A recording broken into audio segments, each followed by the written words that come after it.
Bullying is child abuse by children. This is the one idea I want you to leave here with today. This is my contribution to this whole subject, because I think this is one of the deficiencies that is not recognized, and one of the reasons bullying is not being handled in a way that will at least reduce it, if not eliminate it.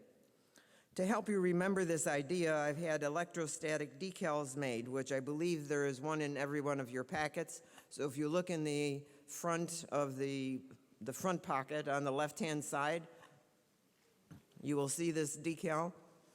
It's electrostatic, so you can put it on the window of your car, and I would suggest the rear window on the passenger side, either high or low, so the cars behind you can read it, and so anybody walking on the curb can see it, because in my view, we need to get this message out, that bullying is in fact child abuse by children. And if we don't allow adults to abuse children, why do we allow children to abuse children, thereby learning to abuse as a method of control? If you don't wish to use the decal, you can leave it on the outside. The staff will pick it up, and we can use it for future sessions of this kind.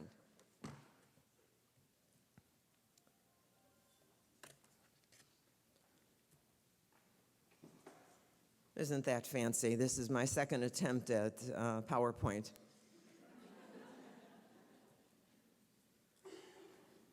There are 4 major points I would like you to take away with you as well. First, bullying affects millions of children annually. We're not just talking about the unfortunate tragic cases of Phoebe Prince and others who commit suicide. Those are only the tip of the iceberg. It actually affects millions of children. Current practices of school boards and educators and parents actually teach children that bullying is okay. To change this, we must change our thinking to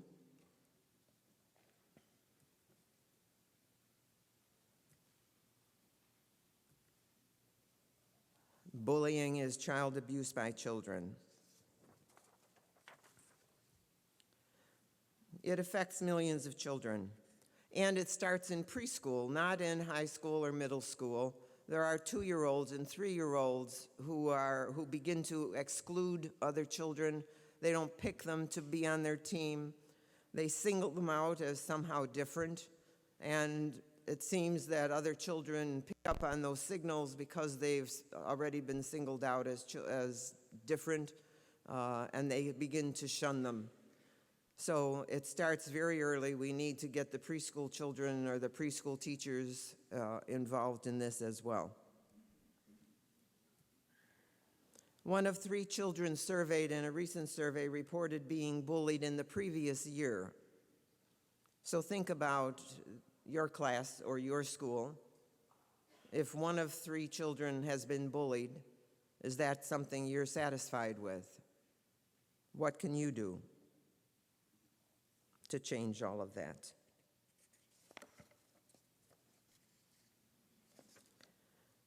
There was a study done by one of the originators of the anti-bullying program that found that children with bullying problems at age 8 are 6 times more likely to be convicted of a crime by age 24.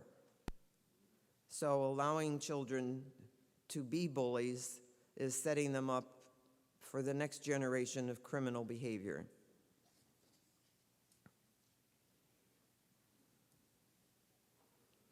An NEA study showed that 160,000 children stay home from school on any given day out of fear of being bullied at school. And of those who do go to school that have been bullied, their minds are preoccupied, worried about what's going to happen to them in the hall between classes or in the restroom or in the cafeteria or on the buses. So if their mind is preoccupied with that worry, it obviously is not concentrating on the content you're trying to teach them. Does this help to explain the achievement deficits that we see? And perhaps government efforts to improve achievement would be better served by eliminating the bullying.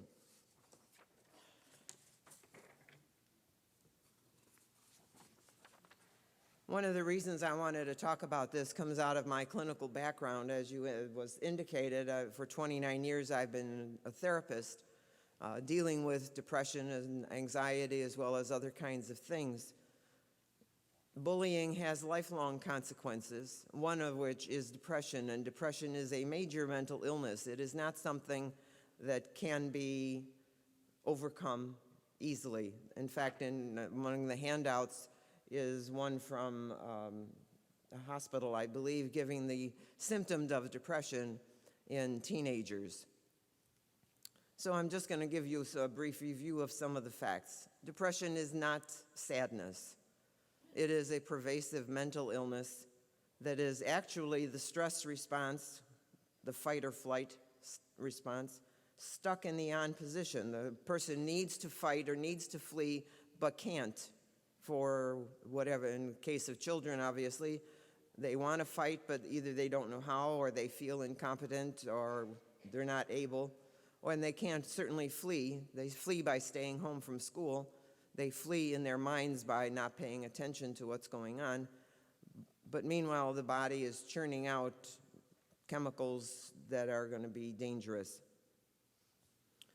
And this fight or flight response stems from feelings of hopelessness and helplessness. So imagine you're one of those children who's been bullied, and you can't do anything about it. You certainly are going to feel helpless and hopeless. And then that leaves you with this crippling sense of powerlessness to do anything about it. No one is helping you. The teachers aren't helping you. Your parent is unable to help you. The parent goes to school and the administration looks the other way and does nothing about it. So there's no one to help this poor, innocent child deal with it. It's a serious mental illness because the latest research indicates that depression permanently damages brain nerve cells, permanently, making managing their moods thereafter difficult. A number of years ago, I attended a seminar on this because it is one of my areas of expertise, that if you get depressed once in your lifetime, you're 50% likely to get it a second time. If you get it a second time, you're 80% likely to get it a third time. If you get it a third time, you're 95% likely to get it a fourth time, and you may as well stay on the medication as a prophylactic, as a preventive of recurrence. So it is a recurrent problem because you are damaging the nerve cells. It's a leading cause of disability in the world, according to the World Health Organization. It is as serious an illness as any physical illness. In fact, we finally got a law passed in Congress to make health insurance pay for treatment of mental illness on the same basis as treatment of physical illness, because there used to be limits, 20 sessions a year or 10 sessions a year, but we don't have 10 sessions for people with cancer. And finally, it is contagious in the fact that it affects all those close to the sufferer, and the same World Health Organizations indicate it's going to move from the fourth most serious illness to the second most serious illness probably within the next 10 years. So depression is a very serious illness. It is one of the major consequences of being bullied, and that's affecting millions of children annually.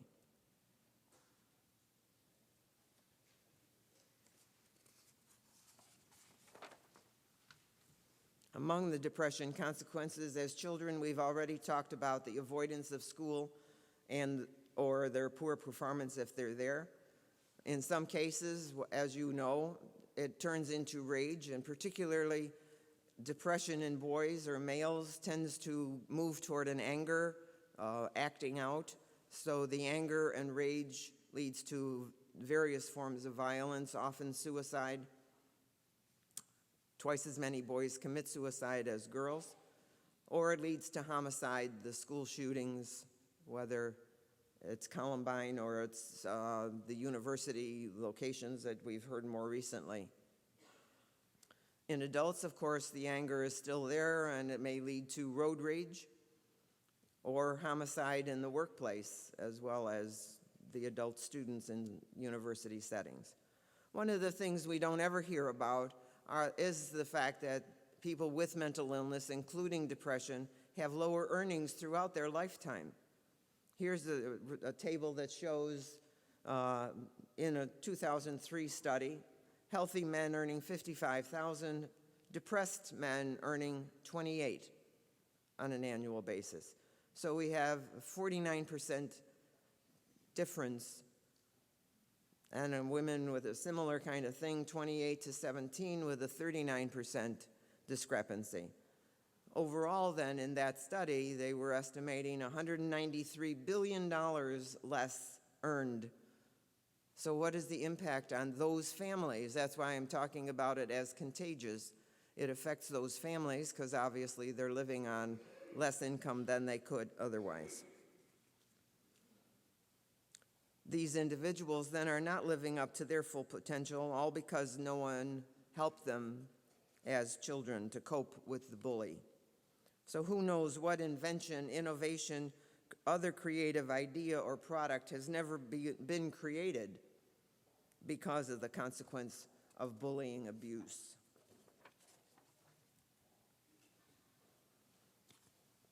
Current practices teach children that bullying is okay. This current hands-off, non-involvement policy and practice of society, as well as many school boards and educators, teach children that it's okay because they get away with it.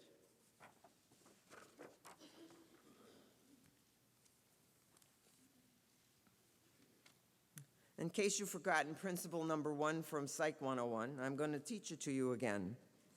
Or maybe you've used it in your toilet training of your children or your dog. The fundamental principle, and this is how I teach my clients. I have charts, just like you have charts, and I have handouts, and this is one of the charts that I use. We learn from the consequences or outcomes of our behavior.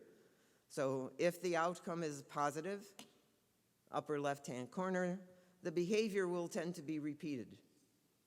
But if the outcome is negative, it's experienced as a punishment, and the animal, whether it's the dog, the toddler, or the child, or the adult, will tend to repress that behavior. Of course, we try to repress certain behaviors, and we punish children and dogs. A corollary of this, then, is if a behavior is being repeated, then it must be being perceived by that individual as a positive outcome. So bullying, it keeps being repeated and is on the increase. Because when I was teaching 50 years ago, I don't remember any incidents of bullying like we're talking about these days. I do remember one child in my class who was a little bit different. Physically, his face was different, and he was not as academically oriented as the others, and some of the other children began picking on him.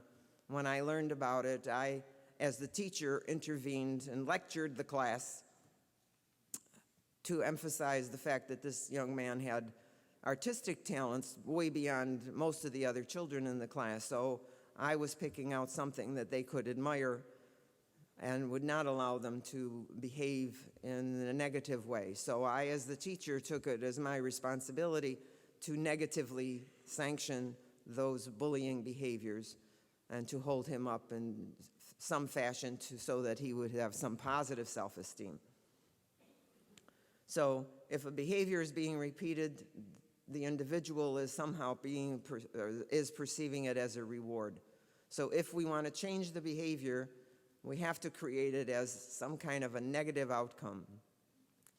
Fundamental principle number 1 that we are violating.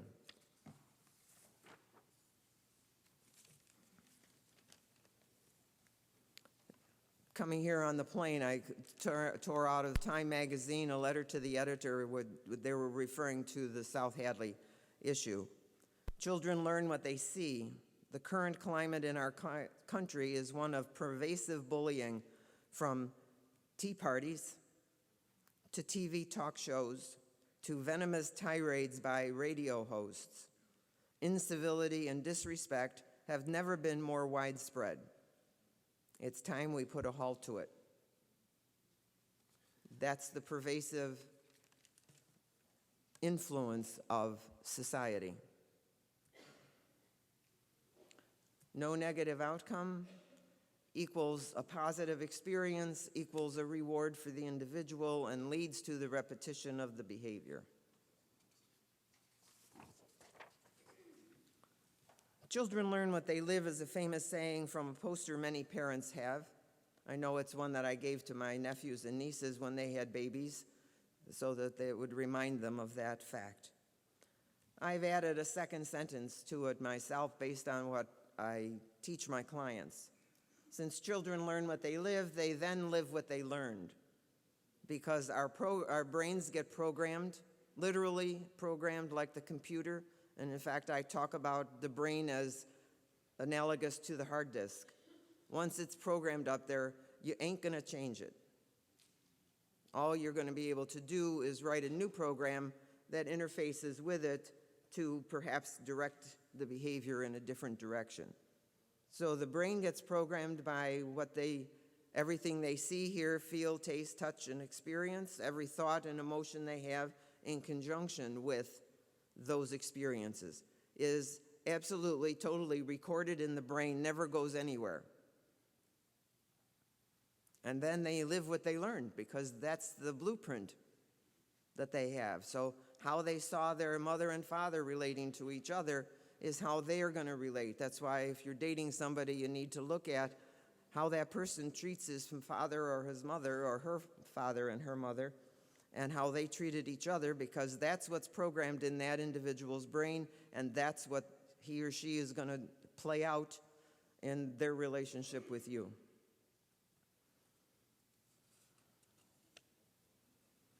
Cultural influences can be very subtle. For example, on shows like Hannah Montana, a very popular show among tweens and teens, you see one kid rolling her eyes at her parents and everyone laughs. Since children take things literally, they're perceiving this as, if I roll my eyes, then people will think I'm funny. If I make fun of my classmates, people will laugh. There's the positive reinforcement. How many parents watch these shows with their children and discuss these kinds of behaviors to teach their children that this is not the way to behave? Without that instruction, children have learned to roll their eyes, to ridicule others.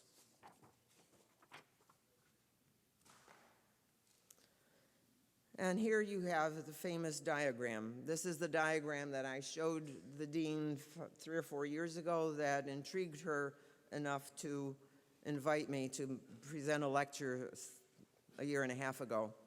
And it summarizes my views of this whole problem. So I would like you to take that out, and I'm going to guide you in how to read it.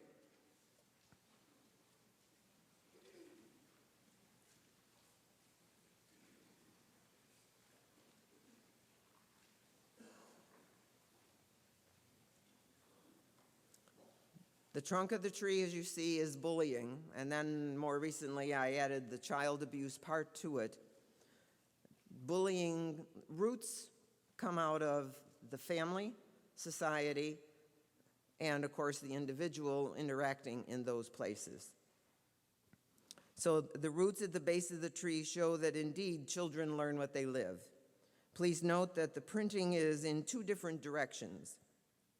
That on the left-hand side of the roots, with the capital letter down at the bottom of the label, these are individual causes or factors of bullying behavior, such as parental neglect, blaming others, lack of conflict resolution skills, inadequate social skills. Those are the individual factors that feed into the bullying behavior. In the middle and on the right-hand side, with the capital letters at the top of the label itself, are the societal causes. Early exposure to violence in the home and or in the community, TV shows showing violence, showing no negative consequences to the violence, this onslaught of video and computer games now. In fact, the headline in the newspaper today is some California company wants to appeal on First Amendment rights, the right to market an exceedingly violent video game aimed at minors. We are teaching children to be violent. They're playing these games, and the games have to get more and more violent in order to attract customers. The sports have to get more and more violent in order to attract the audience. The society has gotten more and more violent as we go along because we are allowing it. The parents are allowing it by buying it and so forth. So those factors are primary factors. In fact, my previous address on this was 3 steps to ending school violence, and the school violence is merely an outgrowth of the societal violence that we are talking about here. In addition to all of that, we have in the middle the conformity pressures. Nowadays, you have to be like everybody else. If everyone's wearing Nike, you need to wear it, and you have to dress like everyone. I had a client who was a Vietnamese American, and when she was in high school, she was bullied for being different culturally and physically, and she never learned to had developed the social skills to make friends. I saw her when she was a student at U of I in her college program. She still didn't have the skills to make friends, and she has developed an eating disorder because of the anxiety and the depression. All of it stems from the high school bullying, where the social skills she should have learned, she never did. So these conformity pressures are one of the things that need to be altered. And of course, gun availability, that leads to the school violence part of it. Obviously, not all kids are going to engage in that. Okay, so those are the roots of the problem. That leads to the bullying and the child abuse. And at the top of the tree, we have the consequences for the next generation. On the left, we have the consequences for the bullied victim is pain throughout their adulthood. And once again, the labels are printed in 2 different directions, so that the labels with the capital letter at the top are the individual consequences for the victim. As you see, it's depression, and most seriously, school violence, and out of the depression comes isolation, peer rejection, etc. And on the right-hand side of the tree with the capital letter at the bottom of the label, the consequences for the bully is that they will more likely engage in criminal behavior, in various forms of domestic violence, including child abuse, physical, verbal, and emotional, employee abuse, anger and rage, elder abuse, and so forth. And I quoted you the statistic from before, the increased likelihood of them engaging in criminal behavior.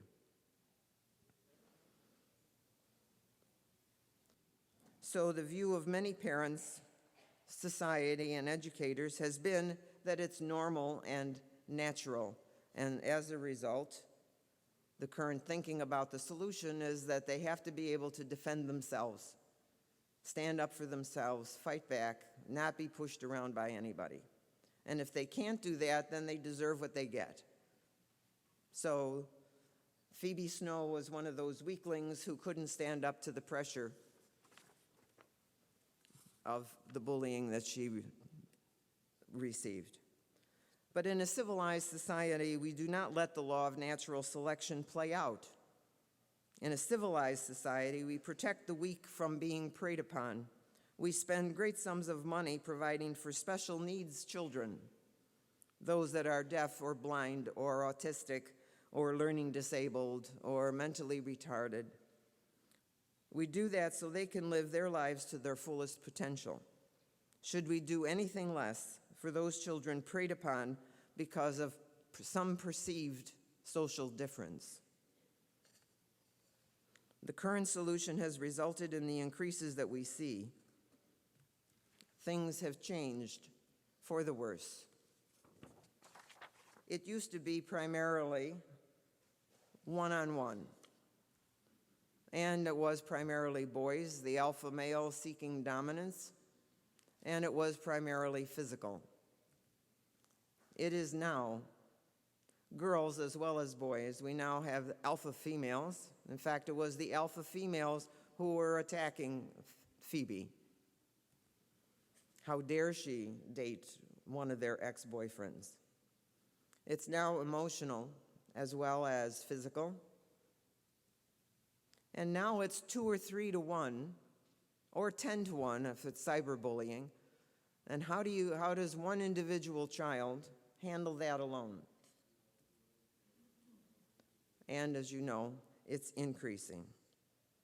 Things have changed. They continue to get worse, but the solutions have not changed. To continue to do the same thing and expect the outcome to be different is what? Crazy. Mental illness. Yes. This is what I teach my clients. Mental illness is doing the same thing over and over again, but expecting the outcome to be different. We've been handling this problem in some of the same fashions forever. So here's my clinical background and my training as a scientist. And this is also what I teach my clients. You have to define the outcome that you want. Then you have to generate different inputs that you think might produce that outcome. You select one of those new inputs to experiment with. You design the experiment, implement the experiment, and evaluate the experiment. And that's what we're proposing here today. So I have several suggested experiments. First is change the language. That's what I'm talking about. That was number 1. Change the language used to refer to the problem to change people's understanding of the problem. And the reason we have to do that, because in my lifetime, I've seen the changes in people's attitudes that result from a mere word change. For example, in the 70s, anti-abortion became more palatable by calling it pro-life. Pro-abortion couldn't be outdone, so they changed the word to pro-choice. Until the 1980s, domestic violence was viewed by the public and the legal system as something private, and so the police kept hands off, and the police would do nothing unless the victim chose to press charges against the perpetrator. With the feminist influence, the laws were changed so that domestic violence was now defined as spousal abuse, child abuse, elder abuse. With that influence, with that change in vocabulary, people realized that it was abuse, and the people, police, and the legislators changed policies and laws so the, parentheses, usually women, now have help and legal recourse. And in fact, in Illinois, it's the police who charge the perpetrator.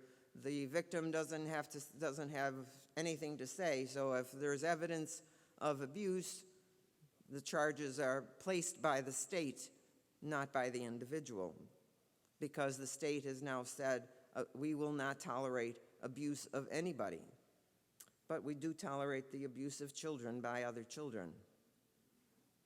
So the abused partner does not have to go it alone. They have the legal system on their side. Children don't have anybody on their side. Why should a child have to deal with an abuser by him or herself? So vocabulary changes lead to attitude changes, which then lead to behavior changes. And this is the crux of my presentation. This is when I noticed physical bullying, pushing, shoving, hitting, kicking, punching, tripping, If an adult did this to another adult, it would be considered assault and battery, and they would be charged and convicted on that basis. Stealing things is robbery when it's adult to adult. Knocking things from their hands, vandalizing things, those are all the physical bullying. Therefore, logic says if this physical bullying is assault and battery and robbery, and it's also considered physical abuse, because if an adult did any one of these things to another adult, they could be charged with physical abuse if it's a spouse, or if they were doing it to a child, they would be charged with child abuse. So if an adult doing this to a child is considered child abuse, why isn't a child doing it to a child considered child abuse? And we have the same thing with emotional bullying, teasing, name-calling, taunts, threats, ridicule, insults, spreading rumors, shunning, ostracism, saying mean things to the child or about the child. Again, if an adult did this to a child, it would be called child abuse. If they do it to an adult, it's called emotional abuse. So if a child is doing it to another child, or children are doing it to one child on Facebook or on the bus or in the school or anywhere else, why isn't that child abuse?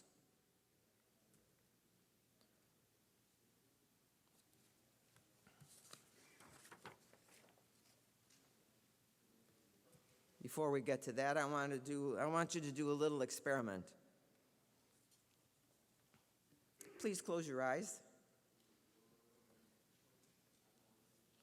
I would like to take you through an exercise for a minute. Visualize a child that you know, either your own child, one in your class, or even Phoebe Prince. Imagine that you are that child, that you're the one being bullied. Every day, something happens to you. You're teased, taunted, ridiculed, have objects thrown at you. You read the terrible things that they write on Facebook.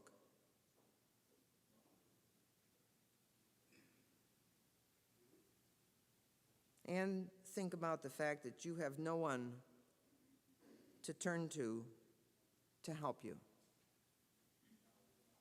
You can't get away from it. You can't change it. Now go inside yourself. How does it feel to you to be that victim? Do you feel helpless? Hopeless? Powerless?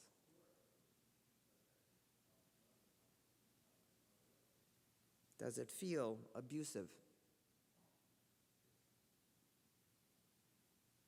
And you have no one to turn to? Is it child abuse?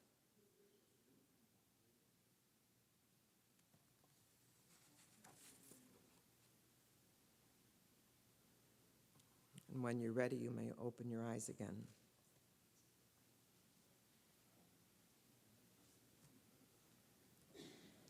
Suggested experiment number 2.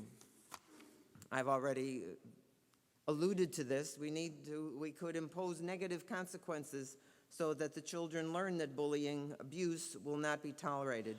And by the way, I've altered the wording a bit because I want to get the word abuse hinged to the word bullying, so I've begun just in the last couple of weeks to call it bullying abuse, so that we don't lose the word bullying, but we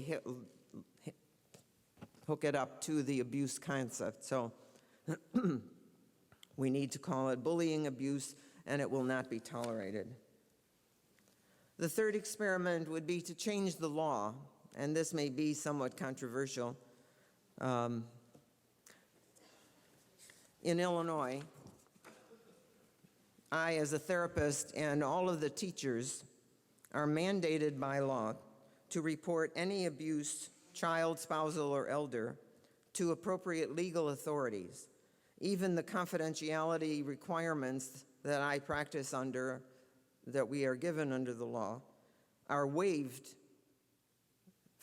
in the event that I find out that there is any kind of abuse going on. So and I don't know whether that applies in New York State. So one experiment would be to get the laws changed to mandate that teachers report any knowledge of bullying incidents to the administration. And supposedly in Massachusetts, some of the teachers did try to do that.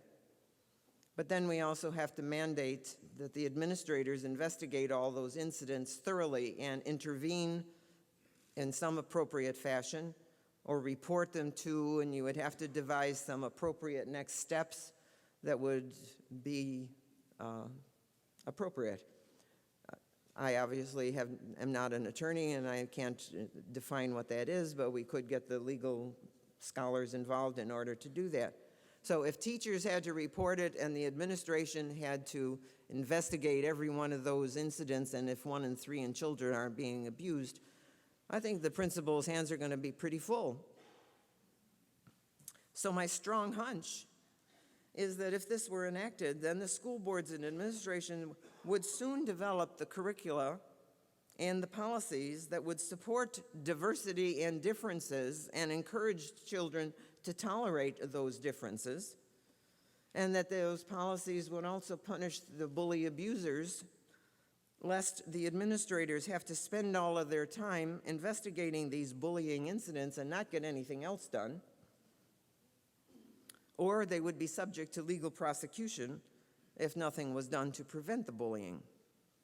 We have no basis for, I guess the district attorney in Massachusetts had no basis for charging the neglectful administration there.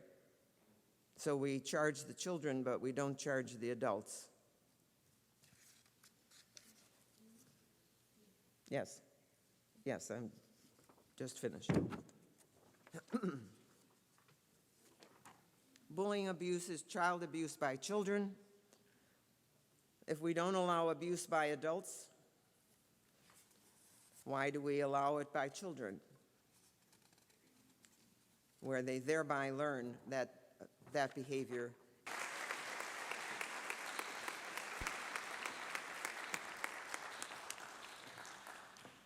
How far over did I go? 15 minutes.